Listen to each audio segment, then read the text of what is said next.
call everyone you out. Christians who support Israel just don't know that they're actually supporting evil done to their fellow Christians. If you have supported Zionist Israel, I know that you've meant no harm. But I ask you once again to open your eyes and open your heart. Imagine if your own family were bombed, your own Christian children maimed or killed, your own home stolen from you. Imagine if you and your own family were driven out of your own land and forbidden ever to return.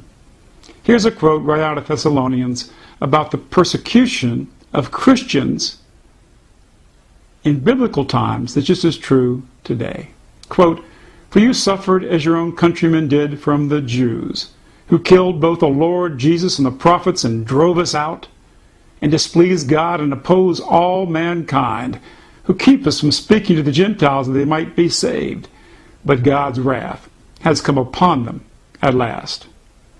Palestinian Christians live this New Testament described horror every day. One of the most repeated phrases in the New Testament are the words, quote, "for fear of the Jews." Palestinians know what the term means. Any Christian in America or Europe knows what it means if they fight this power.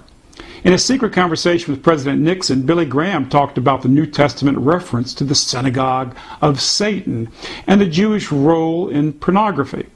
He said that the Jewish stranglehold over the American media will destroy our country unless broken. Now you can actually hear the recording of Graham in my video, Should Christians Support Israel? But Graham never dared to say publicly what he said privately to the President of the United States. Why? It goes right back to the same phrase from the New Testament. My fellow Christians and non-Christians alike, we don't have to be afraid anymore. Millions of Christians and others are awakening.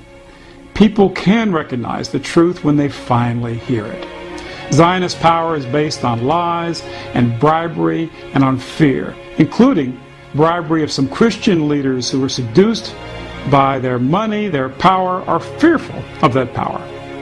But the best among us cannot be bribed.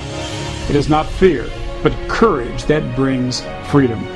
Remember, whether you're a Christian or of any other view of religion or of no religion, have patience and love toward your Christian friends and family who don't yet see the light. Keep sharing the truth with them, and someday they will thank you for it. As it says in John 8:32, "You shall know the truth, and the truth shall set you free."